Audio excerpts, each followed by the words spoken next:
Welcome to the Blooming League of Original Podcasts.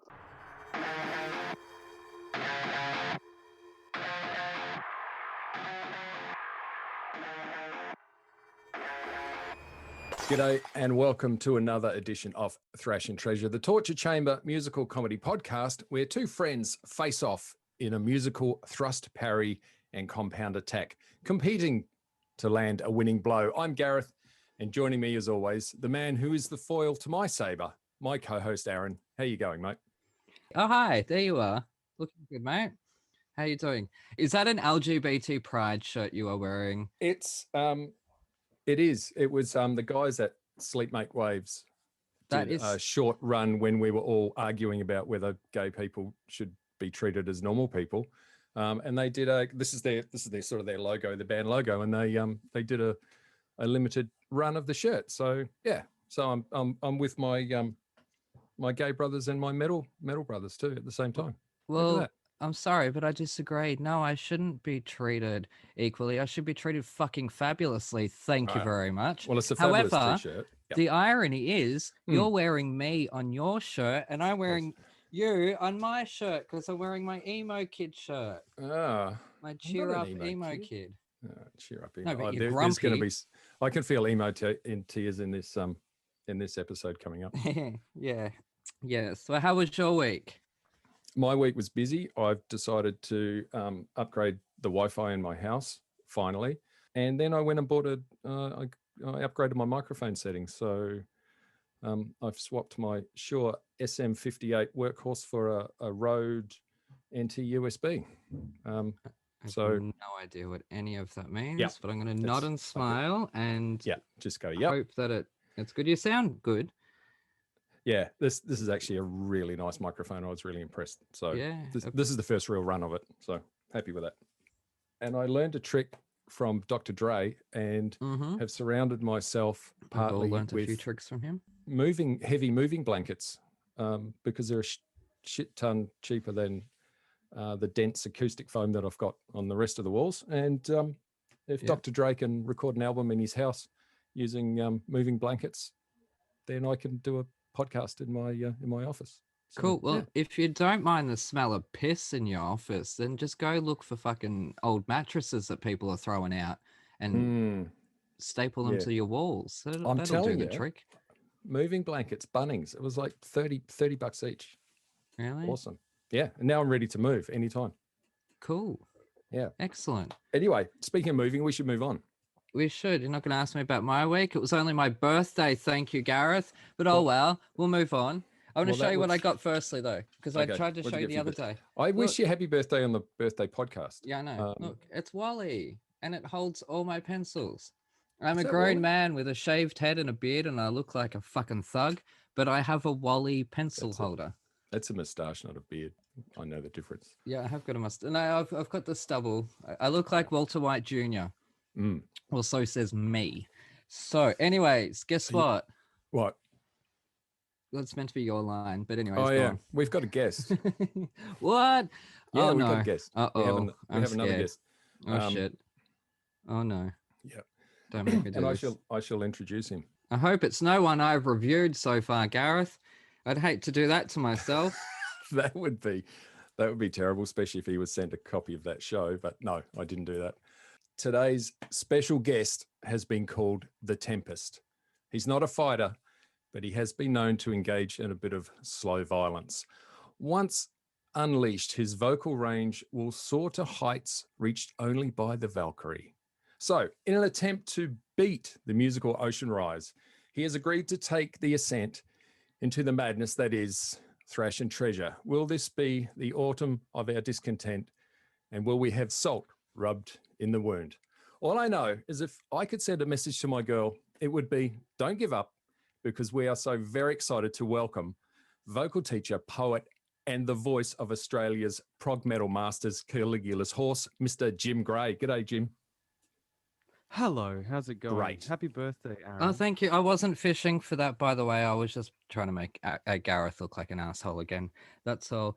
Well, now I look like a good guy before we start, so that works for me. I've heard of your reputation as a nice guy, but I've also spoken to you privately, so Therefore, I have perspective. But yes, no, welcome to the show. I'm very honored that you would join us. Gareth has been in my shoes currently, just last week when we had a Broadway composer on. Oh, fun. And Gareth had to review his music. However, we haven't had someone on whose music I have reviewed in my my own unique little way. So yeah, you told me you weren't very nice. I never said that. I said Gareth said I was a terrible fucking person because of one joke that wasn't about your band. It was about Peter Gabriel. Oh yeah. Okay. Oh, see, I'm actually more hurt by that. Yeah, well, that was the point. That was the point. Anyone who mistakes Peter Gabriel, Shannon Knoll for Peter Gabriel, deserves to be called a terrible fucking person. But that was the joke. It had nothing to do with you guys. I was very, very complimentary on you guys' skills, as I said. But Gareth decides to make me look like an asshole. I picked up on that. Turn. Yeah. But that's the point of the show. So welcome. Thank you. No worries. Thank you for having me. That's all right. It was. I wish I hadn't gone early with Jim's last album, and we saved that one, but that's all right. That's all right. It's there. Yes. Anything that you have said, whatever it was, can't possibly be worse than YouTube comments that I've seen.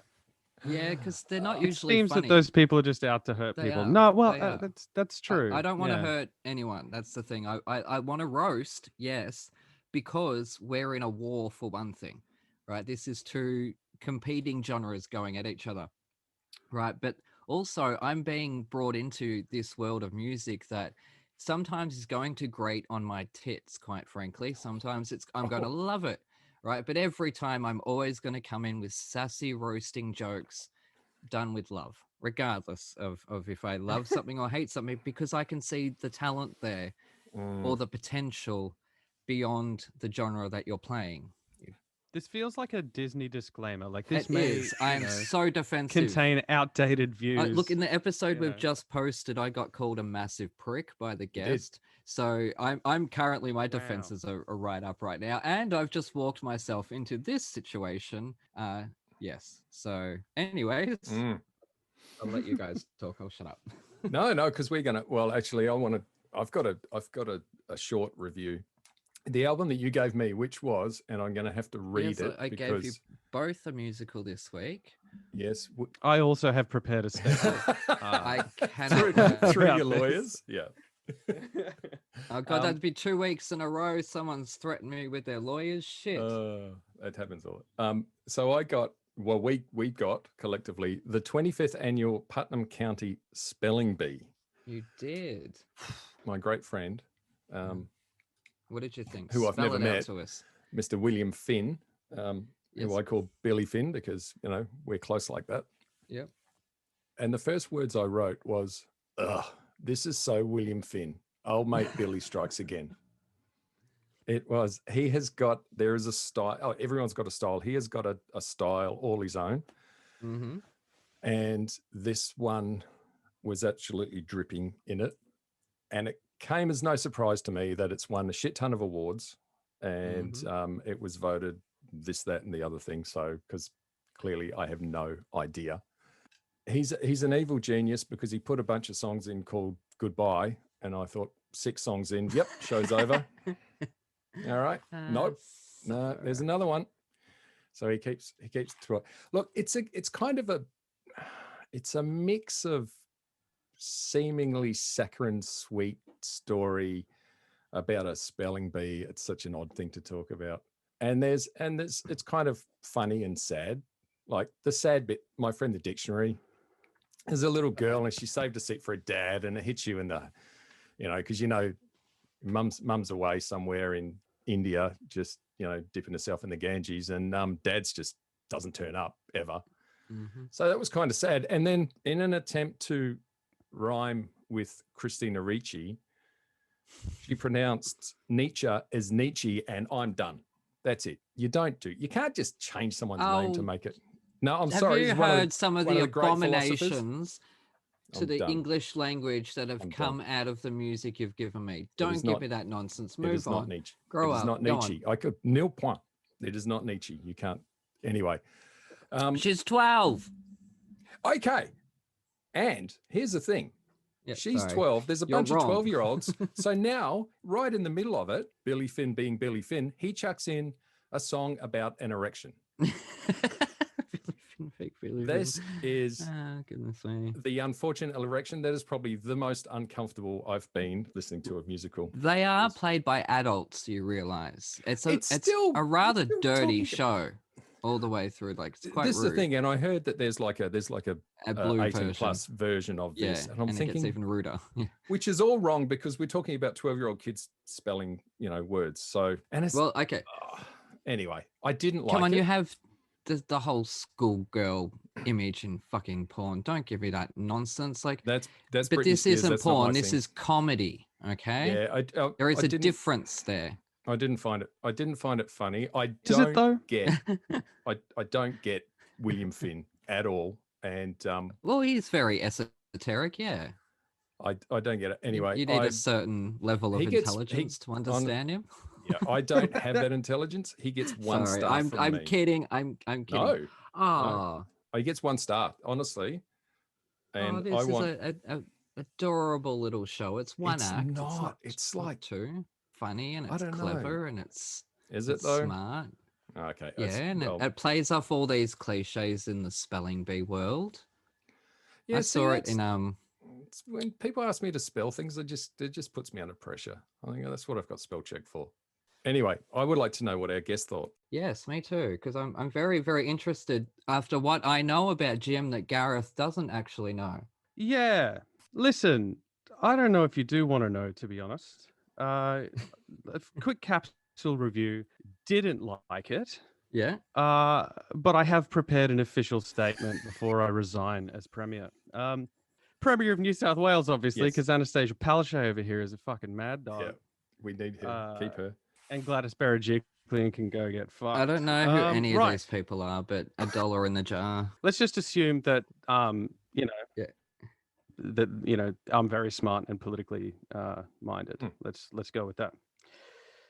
Before I start, for Gareth mostly, before I start, you should know I'm not coming into this entirely blind. Mm-hmm. I have something of an amateur history with music theater, so like the classic, basic high school musicals. Even some university stuff. Wow. Your little medley review things. And what would your favorite musical when be? they've got like an extremely Sorry. when they do those things where it's like an extremely weak attempt at a plot that does its best to kind of tie together entirely unrelated tunes. I've done a couple of them. I love those ones. Favorite musical was it, Yes. Aaron? Yes. And by Yeah, whom? probably the last 5 years. The last 5 years. By By the guy whose name escapes me right now. Jason. It's got 3 names. Robert Brown, Robert Brown, who wrote The yeah. Fantastic 13. Oh shit. Yeah, it's real good. Yeah. It's real good because to me it's sort of like breaks from a mold of stuff. It's got its own unique sound. It's a cast of 2. It's doing weird stuff, and I love weird stuff. It's a pop album. It reads as a pop album. I wouldn't say that so much, but I mean, like, definitely, in some parts, but I think still, even so, maybe that's what appeals to me. Very depressing. Is that what appeals to you? Oh yeah, It's love it. so depressing. Yeah, no, definitely. The movie was. I don't know. You was should pretty go good. back and listen to Arcane's album "Known Learned" and talk to me about depressing. Oh, Yeah, That's true. an album I released a while ago. Yes. okay. I'll nod and smile. Right. So, my problem with this thing, it's not that it's musical theater, obviously, far from it. My problem with it primarily is that it's a trash idea, pile of hot garbage, is what I have written here. It's meant as an attempt at comedy, sure, but unless it was intended as a parody of how stupid music theater can be, and I fucking hope so, I've definitely wasted a chunk of my life listening to it. Welcome to my world. Those are precious moments with my newborn daughter that are gone forever. No, don't say that, because then I will feel awful. To the The void. point of this show is Schadenfreude, but no, you can't play that card on me. That's She started smiling. Oh, no, adorable. She started smiling at us when we Oh, see her and no. stuff. No. But what do I know? I was off listening to this fucking piece of shit. So, musically speaking, all the melodies are really, like, they're so predictable in terms of cliche music theater that I sat there feeling like fucking Cassandra, seeing everything before it happened like it was woven into fate. At one point, I shut my eyes in case I accidentally saw my own death. I wrote that this morning before coffee, by the way. Oh, was that a joke? Right, quick. It was a funny joke too. Oh, okay. Ask your listeners. Quick side note. Okay. Quick side note before I continue here that I think is relevant to what you said before. Comedy, and hear me out, by definition needs to be funny. Oh, right? yeah. And this is amazing. Like how they managed to make penises not funny must have actually taken effort. Dicks are like free laughs. So I don't know how they did that. Also, just a point that like, let's give the nerd kids lisps. That's hilarious. And in no way a horrifically tired cliche. But remember, this was 20 years ago nearly. So was it really? Yeah, 2005. So we're getting there. Fuck, was that nearly 20 years? Oh man, don't say that. So that's fucked up. Stereotypes and cliches were more predominant back then because they sure were. Still shit. Here's a thought that I had mid-listen. I would love to have been a fly on the wall at the pitch for this thing. Because it's so clearly such an arbitrary filling of the silence created by High School Musical directors realizing that they just can't get away with putting grease on again in today's political climate. Like somehow it got past them. The grease was entirely founded on teenage sex, but now that that bombshell has been dropped, there's now a gaping hole, if you will. Pun intended. Indeed, always. In the world of acceptable teenage school musicals. Musically, it also suffers from what I personally despise the most when it comes to modern music theater, which is that obnoxious musical and performative earnestness that kicks me directly in the cringe button. You can saccharine. I mean, you could probably argue it's saccharine. Oh yeah, I think it's meant to deliberately be saccharine because they're adults. Yeah, but even so, things of course being subjective, when I hear that, it's like it's immediate cringe for me. And I feel that with a lot of music theater actually. I mean, it's probably all just my stuff. Like I'm far too cynical for this shit, you know. Like we're in an era of dark memes and like an awesome movement into absurdist satire and the entire world going to fuck before our very eyes. So there's no place in it for singing brightly about exactly what you mean, you know, with no layer of metaphor or anything. I mean, like I'm sitting there going, kill me. Please be satire. I wrote another note here. So this is another quick side note. Once I hit the song Pandemonium, I had a cheeky scroll down the rest of the album playlist on Spotify to see how much more I had to put up with. And I literally voiced the words, "Oh Christ," at how much was left. So if it means anything, the musical invoked an exclamatory prayer from an atheist. So that's how extreme this thing was. Welcome to the church. This is So forget literally everything I just said. I was grumpy when I wrote this, and I'm clearly exaggerating for the sake of fun hyperbole. But but in genuine honesty, I think my biggest problem with it is sort of the arbitrary nature of it. Like it really bugs me. Yeah. You know, like set aside how extremely sensitive my cringe filter is. Like if you took the music of the whole thing and applied a different concept over it, I'd likely have a very different kind of attitude. I mean, preferably something that had a point. That would be good. But yeah, I mean, like, again, I didn't really have that much problem with the music. It's pretty cool, other than its, you know, bright earnestness, which just does nothing for me. But, you know, put a concept on it. Do something that isn't fucking just for no reason. At the time, it was, wow, that's a really clever concept for a musical. And nearly 20 years later, it's put a fucking concept on it. I have to say, though, like, this is 4 years after September 11th. Like, what were they doing? What were they doing? Trying to cheer people out. That's what. Well, fucking fair enough. But yeah, those are my thoughts, and I'm done now. And I'm sorry, and of course I resign. Fantastic. After the rant that we got last week from Andrew Lipper, that was brilliant. So yes, bravo, Jim. Well, what a shame you didn't like it. I'm so disappointed. So unexpected. But no, I do feel awful for you playing that card. Like that's not fair. I actually, but I mean, that's the thing. It's like, it's not like I'm standing over here going like, it's not fucking metal enough, you know? Because like, You know, it's like I don't listen to metal primarily. Like I listen to a lot of kind of, you know, ambient, cinematic, kind of quiet stuff. Lots of female fronted sort of songwriters. But like, you know, it's just, I don't know. It's too bright, too happy, too much for sad boy Jim. Oh. Well, hang on. Let me expose my cheer up emo kid T-shirt for you. Oh, thank There it you. is. No, that made all I the did put difference. it on just for you. And the mood lifts. No, I'm teasing. Hmm. But yeah, no. Look, I actually, as I say, at the time that was the reaction. It was, whoa, you know, what a clever concept. Why hadn't anyone thought of this before?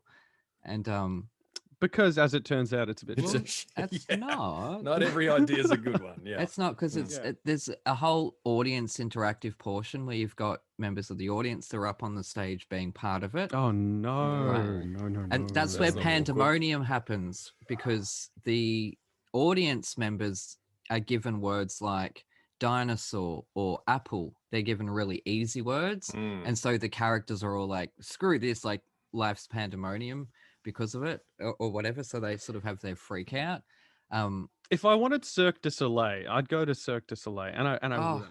I have a couple of times, and they're amazing. You know what? Fun fact, I actually trained juggling with one of the Cirque du Soleil jugglers. Hey. And how are you at juggling now? Oh no, I still can. My throwing really? and catching is spot on. That's a very impressive skill. Yeah, cannot do that. Yeah, no, we did a whole backstage tour, and because I had excelled at juggling, the teacher said, go out in the middle of the ring, and yeah, I got to. You were the favorite. Wow, you got to shine. Shut up. I have to say, audience participation makes me die inside. Yeah, no, I might have. Yeah, me too. I don't like it. Even performing, I don't like interacting with the audience either, especially when your fucking family come and they come up to you and they're like, oh, Aaron, look at you, aren't you adorable? And you want to go, fuck off, will ya? I'm in fucking character right now. Go away. But they don't. I feel like they don't. It's very they different. They stand there and they look at you like you're a fucking idiot. Standing ovations, you know. Yeah, no. We love you. Oh. Yeah, like my experience has been very different, obviously, because you know you're not in character so much. I mean, I kind of am, because you're still performing and putting on a show and whatever. But like, you know, I'll throw stuff out to the audience to sing and stuff. You know, the only people that come up on stage are crowd surfing, and then I throw them straight back. You know, but there have been times where, you know, I've got mates in the audience, like we're in Norway, playing in Oslo, and a friend of mine from uni who lives over there, she is Norwegian, was there in the front row, and I looked down at one point, and it's like, I don't think she expected that the show would be packed and that people would know all the words, and that it would, you know, I think she expected to be going to like a mate's gig and like whatever. And I looked down like towards the end of the set, and I'm delivering the spoken word piece, Inertia and the Weapon of the Wall, and she's crying, and I had to look away because I immediately choked up. Like it just got me really, like it hit me really hard. So that's probably the only equivalent I have there. Oh really? My first public performance in a music or review or anything was a musical number from Cats. So we were all dressed up as cats, and we started off in the audience, where we had to be crawling around and all that, and the audience would come Jesus in. Christ. Yeah, I know. I was 10 years old, and just fucking kill me now. Seriously, I've been trying to get that memory out of my head for so long. But anyways. Yeah. Terrifying. It is. That was my first. But my first professional production was 100% audience interaction the whole time. And yeah, that was intense. And as I say, it was professional, so it wasn't amateur theater. We couldn't just break character at any moment like the other ensemble did. Nice flex, by the way. Yeah. It was like, you know, I was 10, professional theater. Thanks very much. No, I wasn't 10 when I did that. I was, I think, 14 or 15. Oh, even so. So it wasn't that long later. It was only a few years after starting doing theater. I don't mean to brag or anything. Yeah. But I mean, isn't that the sort of the point in your life where you're like, I don't want to be in front of anyone. Nobody look at me. I'm hideous. Get away from me. Or is that just me being precious? That's just you. Yeah. Damn it. I'm like that now. I'm like that now because that's why I've got a podcast and not a YouTube show. Yeah. I was in my bedroom learning Smoke on the Water. So I think at that time. That's fucking sick. That's what they all said. Way cooler than me. I was also doing musicals, but they were school musicals and in no way professional. We should move on Really? Well, Yes. obviously you didn't enjoy is. the 25th annual Putnam No. County Spelling Bee. No, I mean hyperbole aside, there's merit to it. Like Yeah. it's musically great. It's been really well put together. The performances are fucking out of this world. All of that stuff just doesn't ring my bell. Yeah. Yeah. Well, for fans of the Fantastic Beasts movie, Jacob Kowalski, Dan Fogler, or whatever his name is, he was Magic Fruit, that guy, William Barfy. Oh, Barfay. the Magic Foot. Yeah. Okay. And Jesse Tyler Ferguson from Modern Family. I said move on, but I actually want to come back to Magic Foot. Is he talking about like a rabbit's foot? Is that his lucky foot? No, he's writing the words with his foot on the ground that's before what I thought he spells as them out. well. Yeah. Yeah. Okay. that's his magic foot. Yeah, because I thought he's literally talking about writing with his foot, but is it a metaphor for a magic foot, which is your rabbit's foot, your good luck charm? No. Okay. No metaphor. Just one last. Julie Andrews was shit. audience participation one show, and she misspelled supercalifragilisticexpialidocious. Oh, Was that the sign of like the first signs of dementia or something? Like how atrocious! No, sad. it's the first sign of the apocalypse. What are you talking about? Mary Poppins forgets supercalifragilisticexpialidocious. Exactly, like the world will end anytime soon. Anyways, Anyway, let's move on. we should. We should move on.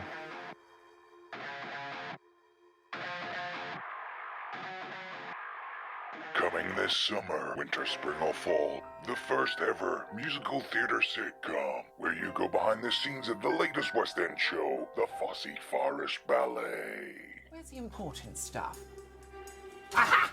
£1,000 a week ensemble rate. Ah, that's what Mamma Mia likes. Starring Philip Joel and a West End cast featuring Kerry Ellis, Darren Day, Louise Demon, and Oliver Saville, and more. It all started in 1987 when I was a jobbing actress working at a diner. Yeah, it's just I had a really bad experience when I was touring Australia with a wombat. Darling! Mwah, mwah. La, la. How long have I been mentoring you? 3 months? 2 years. So her name is Henrietta. The horse. Yes. I've managed to secure you an audition for the biggest, most innovative, and the latest show to be going into the West End. Joseph and his Technicolor Dreamcoat. Think more along the lines of Panto. Frozen. You can watch this episode for the price of a coffee. Simply go to www.thefosseforestballet.com. Any and all profits go back to theatre charities, acting for others, and the theatre's trust. You'll laugh, you'll cry, and you'll see a grown man in sparkly tights. Tight nights. Nice tights.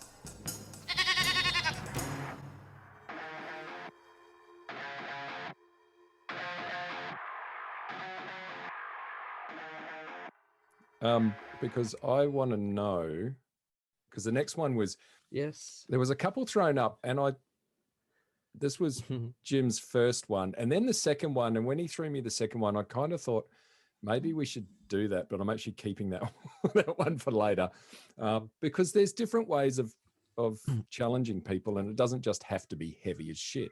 I thought, Jim, tell us what you gave Aaron. Yeah, the album Destrier by Agent Fresco. Yes. Mostly because I feel like there is some crossover there, and there is some challenging stuff because they are, of course, a band that have their own entirely unique sound. And that's one thing that I really cherish when it comes to progressive music. Obviously, bands that don't just pushing the genre along, which is cool. But bands that sort of go on an adventure and have a totally identifiable sound. I think Gojira is one of those bands. I think that Agent Fresco is, Leprous, all these guys. But particularly because it was also a really big influence on me when that album came out. There was a lot of change in my vocal approach after hearing Arnor sing on that album. It was just like I felt a lot more free to utilize parts of my voice that I really love to use, but hadn't used in the prog metal context. So yeah, that's why I love it. Right. Because I love it and I want to hear it roasted. That's that's why. Oh, good. Well, would you like to hear my review? Yes. Please. You sure? Oh, we could skip it. That's fine. Fuck off. No, I mean I'm 2 coffees deep now. I'm ready. Oh, I'm 1 coffee to bed. I had pizza. Oh, okay. Anyways, Anyways, what did you think? when I first saw the cover of Sorry, I've wrong review. Hang on. Hang on. Sorry, that's of Cannibal Corpse. That's Oh, that's next week. When I first saw the length of this 2015 album at 51 minutes and 11 seconds long, I sighed and shrugged, then pressed play on the Spotify Walkman and was met with a ponderous vibe that had me chilled until the industrial sound escalated via cascading drums, which took it into a moody yet melodic realm that highlighted the drummer's clear set of insane skills. The lead singer's smooth yet concretus, is that a word? Smooth yet fossilized vocals bring an angst-riddled anxiety to proceedings, which I found to be some of the more appealing vocals throughout this experiment we have called a podcast. I could easily hear the singer segue through genres without a great deal of effort, although maybe not reggae, as he does sound like a total nerd. But I could be wrong. I'm not wrong. Anyways, as the album progressed, I found a fair bit that appealed to me, which accentuated there is a clearly talented, well-oiled machine at play here. And you'd think I'd be tired of playing with well-oiled machines by now, but you'd be wrong. There it is. You haven't met my new air fryer yet. Where was I? Oh, right. Unprecedentedly, having compared some of their past and present works, I can see the band has aged with a fine wine. WHINE. Oh. As they've grown up and possibly chilled out, so has their music. But I must say, I preferred what I heard this time around, if only for the up-tempo tracks which exude a more youthful exuberance delivered through a mix of their signature mid-tempo oeuvre, or whatever the fucking word that is. You wrote it. Which is a vibe I often struggle with no matter what genre I'm listening to. So, long story long, I award 3.5 stars to Bloom by Caligula's Horse. Who's the destroyer now, bitch? That's funny. Oh. Drop the fucking mic. Oh. Did you think you could do that to me? I was the one that told you to invite him on. Like, goodness gracious me. You did Bloom. Wow. And I like that album 2015, too. both albums 51 minutes and fucking 11 seconds long. What the fuck? How the hell did that happen? So if you thought I was going to not notice that and go, I'm going to totally fuck them both up right now, as if, bitches, so listen, this is war. I'm going to say that you are literally the only person in the world who's noticed that. Guaranteed. Hey, at least I pay attention to your music. Sorry, I'm teasing. A lot of people do, and I expressed it on the show last time that I was very proud to see an Australian band doing so well. So I wasn't going to pass up this opportunity to check out more of your music, and I must admit I did prefer this album over Rise Radiant. Wow. What Bloom? It's very you preferred Bloom. Yeah, there was some. There was a lot more, as I say, it was a little bit more up tempo. I'm a very excitable guy. I have a lot of energy. So sort of mid-tempo stuff to me, I get quite antsy and I need to get up a little bit. This is part of the reason why I don't like ballads, because I just fucking hurry up already. But no, I quite enjoy Feel something for a minute, please. Feel some. Trust me, you haven't been Gareth in the past couple of months, man. Shit. Yeah, no, I did quite enjoy. However, I did write some notes on I wrote. Hang on, let me read it from the other direction. I liked the almost chorale quality to the guy's voice. I liked the song "Howl" and Destrier, which is a war horse. So perfect. Sure is for this show. I found the drums to be almost Sondheim-esque. Were they in 3-time or something? I don't know. They didn't seem to be in 4-time. They were quite. There's a lot of toys going on there. Yeah, I mean, their drummer, whose name escapes me right now, which is embarrassing, is a real phenomenon. Like that, he's a real highlight of the band. It kind of drives a lot of the energy and vibe behind everything. Well, I did find them a little bit erratic, which for me, okay, that's fine, but repetitive. Sometimes over tracks. Sometimes what I was hearing felt too much like other tracks before, as opposed to Bloom, which I felt like all those tracks did kind of stand out on their own a lot more. So in that sense, it was a little bit annoying, but I found the whole sound, the whole vibe to the album was something that I would hear at a gay spa on goth night. Wow. On goth night? Yeah, because they don't know what goths want to play, so they would put on something that they think is, you know what I mean? Like a bit of Icelandic. Confused goths. They're trying at least. So yeah. I would have given that probably about 2.5, 3 stars. But no, I quite enjoyed Bloom. I quite enjoyed Bloom. I like Bloom. Bloom was my first Caligula's Horse album. You weren't, and I think that's pretty common. Yeah, and I think Marigold was my first song I heard ever from you guys. So yeah. Oh wow, good start. Not sure why, but I don't know, because I think was Dragonfly what was the first single off that album? Off Bloom. It was Marigold. Well, that's why. Yeah. Okay. Yeah. There were a couple of clues in there. Well, yeah. Well, that was a bit anyway. But I played it. I love both. I love both albums. Sorry, I had to. And do I think you Destrier, do that to me. You kind of you immerse yourself in this album, and it just kind of. But it's very atmospheric. Washes over you, and you just get ambient. It just kind of floats you away. Yeah, I feel like the difference between like songs like Dark Water, where it's quite driving and also Sea Hell with this really strong rhythmic sort of stuff, and then you take it into something like Bemoan, which is really highlighting the kind of sobby high falsetto of Arnold Dan and just really leaning into that. And I just love that variety and the mood.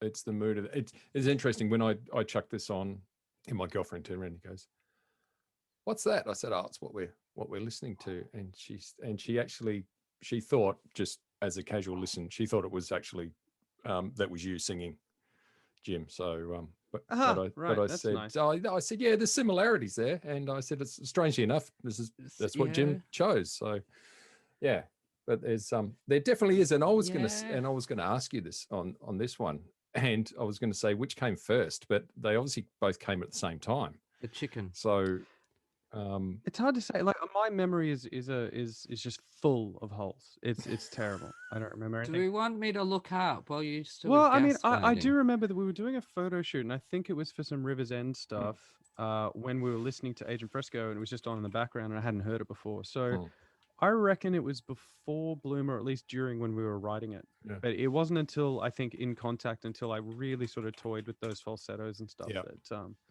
you know. Because it's so fun and it's such a nice thing to listen to. If you can do it. Well, yeah, I mean, for now I can. As I'm getting older, I don't know. I don't know if I'm going to be able to for much longer. Do you still do training?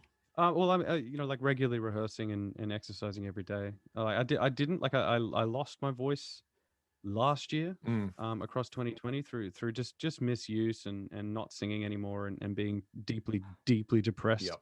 After canceling heaps of international tours. I ended up having to get injections in my vocal cords a couple of months ago. Some like cortical steroid stuff. Okay.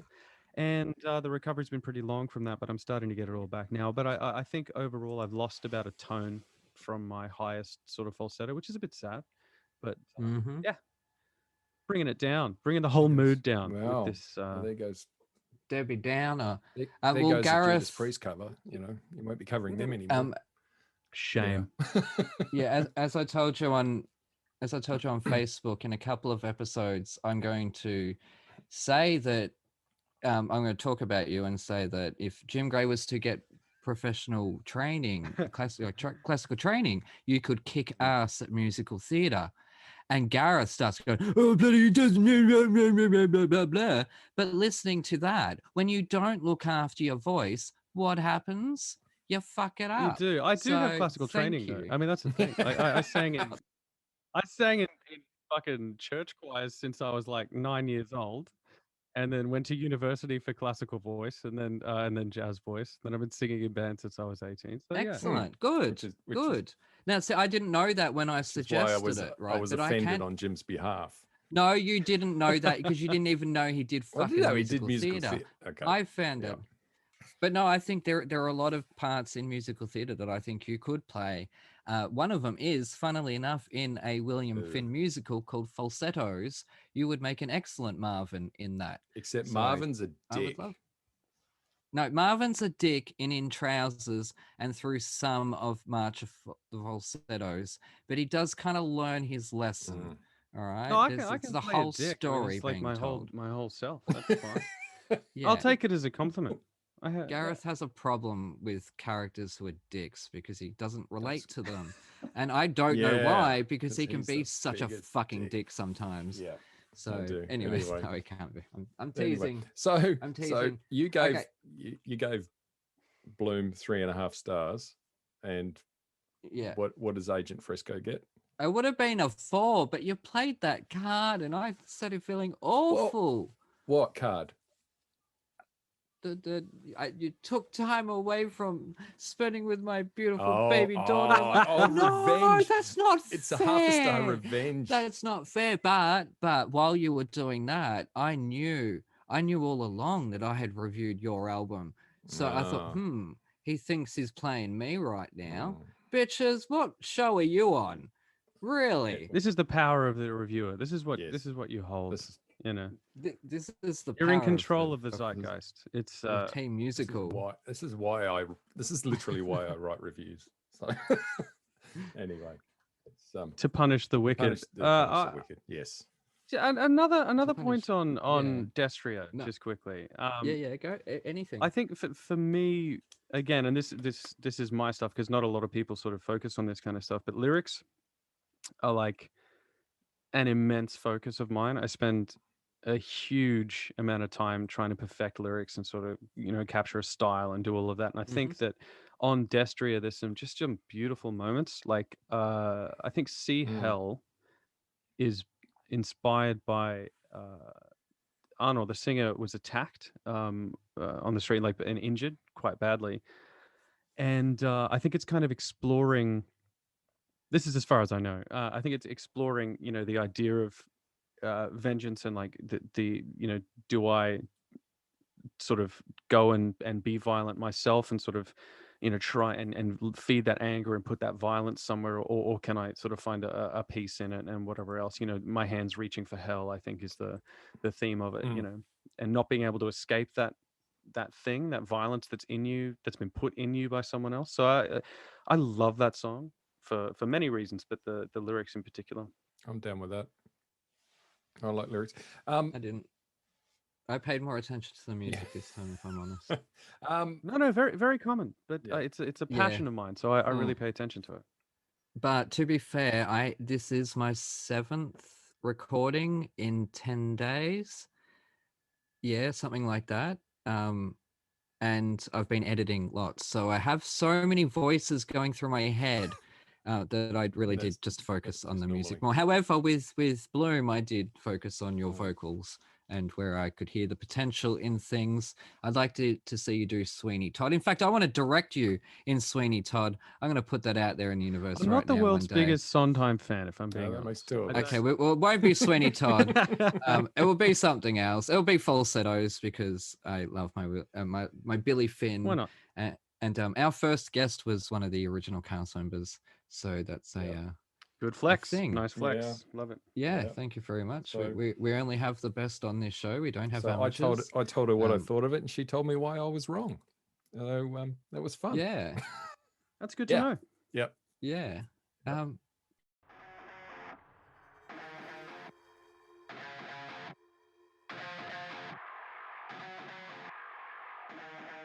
G'day listeners, Aaron here. While me and Gareth are taking a break, I thought now would be a great time to spill my guts. Well, not my guts, the fully fabulous Kristen Johnston's, whose hilarious yet harrowing memoir Guts details her roller coaster ride through all the excesses of Hollywood and the toll it can take on even the fiercest of bitches. Keijo has shed all pretense by opening up her heart and soul in this gripping tale, which will leave readers reaffirmed of their own inner strength and ability to kick some ass in this world. You may know her as Sally Solomon or as Joan Collins' bedrockian daughter, but once you've dived into Kristen's guts, you'll come to know that she's nothing short of a warrior. Available now where all good books are sold, grab your copy of Guts today.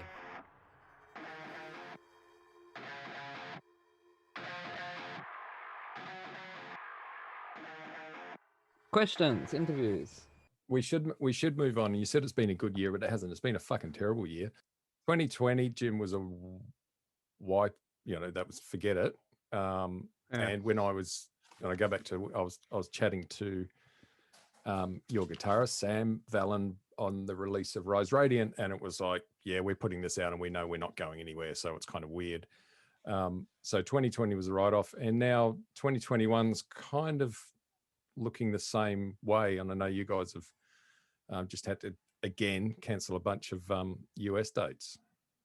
So yeah, it was the same dates. I mean, it was just that we'd postponed them technically the first time, and now we're just going, look, it's been long enough, we're just going to refund everybody and then we'll book more dates in the future, kind of thing. So it was just confirming that reschedule was canceled. Okay, so confirming what we already knew. So yeah, and you did say that you've had some trouble with your voice and whatever. Have you? I don't know what it's like in Queensland at the moment. In WA, where we've got local gigs happening, I'm going to one tonight. Have you guys? Have you thought about like blowing the dust off and doing a couple of local gigs? Yeah, we do have some stuff in the works. I don't know when this is airing, so I'm not going to spoil anything. But yeah, we in 12 days, I think. Yeah, I still don't know. But yeah, no, like we do have some plans for some stuff. The problem is that there is some, and I don't know if it's the same, because I don't know if it's controlled by the states or the federal government, but there's some like rank hypocrisy when it comes to numbers and people that are allowed into venues and doing stuff.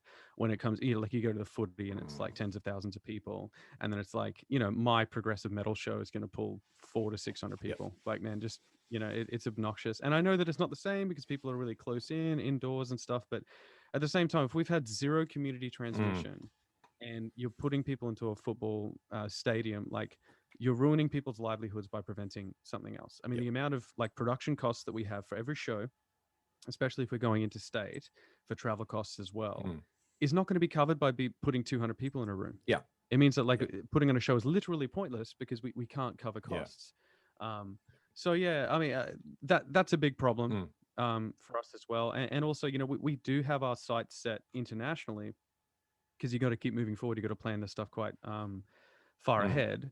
But unfortunately, we were relying on an LNP government pulling their fucking finger out and actually doing something. And unfortunately, they've bungled the fucking vaccine thing so much that we may actually have to cancel other proposed plans because we may not have our vaccines before then. So yeah, we're sort of stuck a little bit, but we are trying to stay a little bit more positive this year, because otherwise I'll die. That's basically it. On the bright side, and this is something that's stuck with me, because I saw you guys play. The last time I saw you play was you went out with Sleep Makes Waves, and I saw you at Badlands in Perth, which was a great gig, and you rocked up almost clean shaven with the most ridiculous fucking moustache. And I was looking back because I reviewed. Oh my god! I have to say, the show. Go to where is it? It's gross. Go to Wall of Sound. I have to say, I have go to wallofsoundau.com and put in Caligula's horse, and you'll find my review and the photos by Josh, our photographer. And that was tell the story again of how you ended up with that moustache. There are a lot of things that happen on tour that are fucking stupid. I mean, I know that probably goes without saying, because really, yeah. I mean, it's like a group of lads going about doing lad things, and what happens is that like that's the most polite way anyone has ever described that. I've never heard it. Yeah, I think it's just better than locker room talk. You know what I mean? But like, we've toured so much together now that when the tour starts, like the second we're at an airport or getting into a van, tour mode kicks off. So we're already giggling and being stupid idiots together, like totally juvenile nonsense from the get-go. So by the time you're getting onto a plane, there's like 3 in-jokes that have already started. And one of these things that we did was that we decided that if you fuck up, like in a big way, not necessarily, like a mistake on stage or whatever, but if you mess something up, you have to shave your beard and leave a moustache for the rest of the tour. Because all of us were bearded at the time. And in one tour, Josh left his kickers behind he's obviously our drummer, and in a previous city, and we had to shave a mustache. And for me, I lost my AAA pass, which actually is something that happens pretty often because I'm a piece of shit. So when when that happened, unfortunately, I had to shave a mustache, and there was still a couple of shows to go in the tour, so that sucked. And I look bad, man, because I don't really have a chin. Or a jaw, like a man's jaw, so much. So part of having a beard is creating the illusion that I am some kind of, svelte man beast. And unfortunately, I don't have that. So it was pretty gross. It was quite hilarious and shocking, and you did address it fairly early on. Yeah, this is not intentional. I would never do this to myself, etc. Yeah, that was fun. So yeah, my highlight of that show was your moustache. So, that's good. Yeah. So, because we put a lot of effort into the live show, so that's a shame to hear that. Two amazing bands, and I'm like, I remember Jim's moustache. I remember that one. Mustache. Yeah. Because you guys do tour, not just internationally, but you guys hit all the smaller places in Australia as well. You get out there, and it's not just not really. I mean, it's mostly I'm in Perth, so cities. if you come here, it just feels like you're doing the little towns. So, huge. Yeah. I mean, and we haven't been in ages, and it's just purely been financial stuff. It's like you get into trouble touring internationally. We've had to sort of dig ourselves out of some debt and all this stuff that it's been pretty tough, and it's hard out there for a prog band. You get into this kind of ceiling point where it's like your international recognition is high enough that there's an expectation of a certain amount of touring that you can't necessarily make enough money off to maintain. And it's like you have to kind of get past that hill to where you're breaking even or making a small amount of money before you can actually, be safe doing that. So we were in a bit of trouble. And so obviously Perth hasn't been on the menu for a while, but it's mostly capital cities. Like we haven't done, I know bands like Dead Letter Circus and, other sort of mainstays in the scene tend to sort of get out and do rural stuff, get out into everywhere, but we've never really been able to do that. Yeah. Okay. Your rural tours. That's always rural tours. Yeah. Rural tours. I like it. Thank you. It's from Rural Juror from 30 Rock. Oh, I know. I'm a 30 Rock fan. Love that shit. Anyways, I was listening. I do listen. I don't just throw in dumbass comments every now and then. I'm looking for this mustache though. Wait, please. We have hit a couple of strange places in Europe though, like sort of inexplicably. We were in Košice, I think is how it's pronounced, in Slovakia, and that's just like a weird small place. Great crowd. They were really like just diehards. They loved it, but there was about fucking 25 of them, and like. Just one of those weird shows. The language barrier was big, so a lot of jokes falling flat. Yeah, that kind of stuff. But yeah, I mean that's probably more rural than anywhere in Australia that we've ever done. Really, it's interesting. It's a question I ask quite often after I saw the Bruce Dickinson documentary "Scream for Me, Sarajevo," where he went when he was after he left Maiden and he was doing solo tours, and he went and played in Under Siege Sarajevo and sort of got there and went, what the hell are we doing here? And it always makes me think of all the places you've toured. Have you ever sort of rocked in and just got a really weird vibe about a town? Boy, oh boy, do I have some stories for you guys. In 2015, this is on the Bloom tour. So this is like the month that it came out. We were in Europe, supporting a band called Shining from Norway, and putting ourselves in a huge amount of debt. But the weirdest moment, I think, and kind of terrifying, actually there were two. Shit, that tour was weird. We show up in Bologna, and I open the curtains of my little bunk to see rows and rows of riot police outside the bus. And I go to the front going, what the fuck is going on? And there was like a rioty, protesty thing going on with all of these anti-refugee protesters, and they were then clashing with the people who, you know, pro-refugee, I'm going to say semi-reasonable people. And there was a lot of sort of violence and stuff going on. And they were coming across the bridge towards where we were. And to get to the venue, we had to go underneath the bridge. And so we ended up driving through these back streets in this massive sleeper bus with a trailer.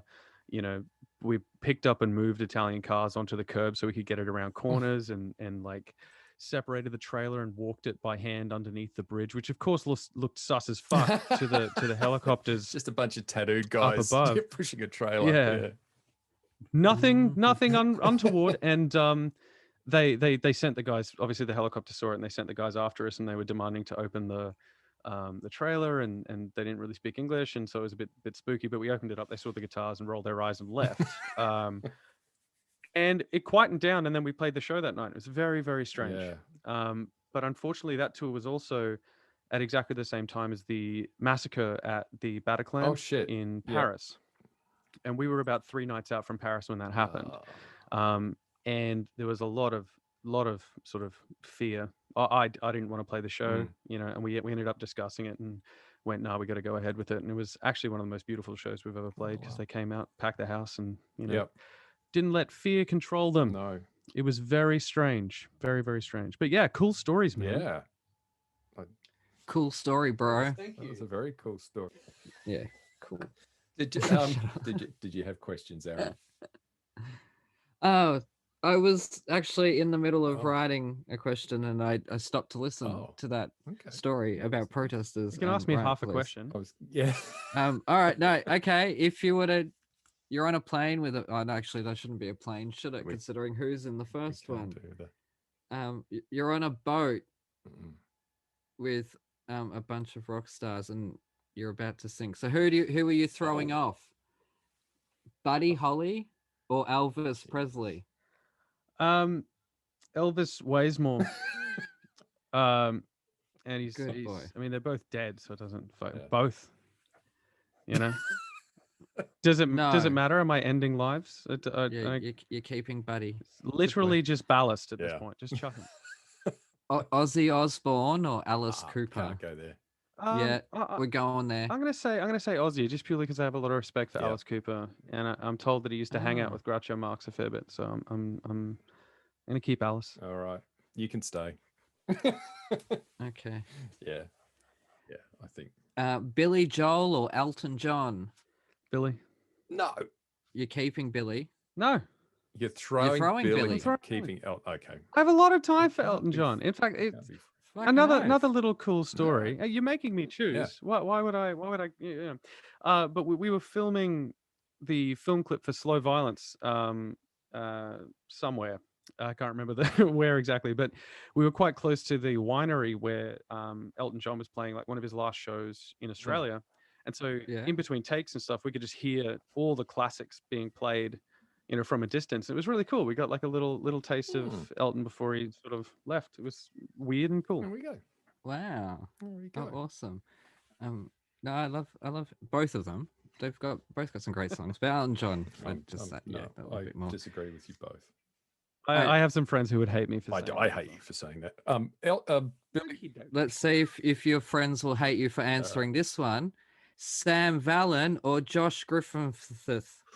Without Sam, I don't have a musical career, and I think Josh is a pretty strong swimmer. So he has got the arms, hasn't he? Sorry, Josh, you're overboard. It's all right. He won't listen to this, like most people. Ouch. And there's your Gilligan's Island cast. Oh, that's good. Oh, you need a Marianne and a Ginger. I don't know. We won't go there. I was going to do Madonna and Whitney Houston or someone like that, but okay, they're both overboard. So fuck you, Madonna and Whitney. I'm keeping Lady Gaga. Throw the dead ones. Yeah. Yeah, I know. That's terrible. Yeah. All right. Goodness gracious me. Anyways. Yes. Anyways, on that note. On that note, thank you very much for joining us, Jim. This was fun. Honored. Thank you for having me. I like having an opportunity to say mean things sometimes, so that was fun. It is all tongue in cheek. It is. Oh, it's all good fun. Okay. Thanks for taking time. It's been awesome. I'm going to wrap things up now, Aaron, if that's okay. Next week, do we have another guest? Yes, we have a Broadway legend on next week. Awesome. We have a Best Actress Tony Award winner, Okay. the one and only Joanna Gleason. Holy shit, how do we get her? I asked. That's how we got her. Yes. So you're doing. What am I doing? She has chosen for you one that she's not in. Okay, good. Finian's Rainbow. Okay. Okay, so I'll send you the one that we're going to do because there's a few casts. And what metal album is she listening to? I'm giving me. No, I'm not giving me. She's giving me. She's choosing Hang both. on, I'm trying to bring the up. It's Dio. Yes. Last in line. I'm sorry, I'm waiting. It doesn't matter. They're all great. No, it's not. It's something else. Hurry, it'll be up in a second. Is it Holy Diver? Yes, that's it. That rings a bell. Oh, what's yes, Dio Holy Diver. Awesome. Cool. I look forward to. I look forward to forward to listening to Holy Diver again and again and again. I look forward to. I don't have no. Holy Diver. No, you got to listen to Finian's Rainbow. I'll do that too. Don't be a dick. Right. Yeah, it's from 1947. Oh fuck! Do you know this no, one? No, not Jim? at all. I was talking about Dio. I just think that. Okay. I think you're gonna like it. Really dramatic edge to it. I have a feeling I might. I think it might be really camp just by. Yeah, but not intent. That's not intentional campness. This is serious. Anyways, yes, let's round up the show. Thank you very much, Jim. It was an honor, as I have said already. No worries. Thanks for having me. Thanks for the kind words about Blue. I still can't find this mustache. Okay, I'll send you the link from my article because I like sharing my articles. Anyway, while you do that, I'm going to wrap things up. So don't forget to rate and review. Leave a comment. It's how people find us. Check out Thrash and Treasure on Twitter. Like our Facebook page, facebook.com/Thrash and Treasure. If you want to come and say good day to me on the Twitters, I'm @NotGareth. Also, check out the Toniston Tales at thetonistontales.com. Buy the books, read the books. Aaron wrote them. They're good books. I've been Gareth. That's been Aaron. That's been Jim. They are. You at home, thanks for listening. Stay safe and see you next time. Hooroo.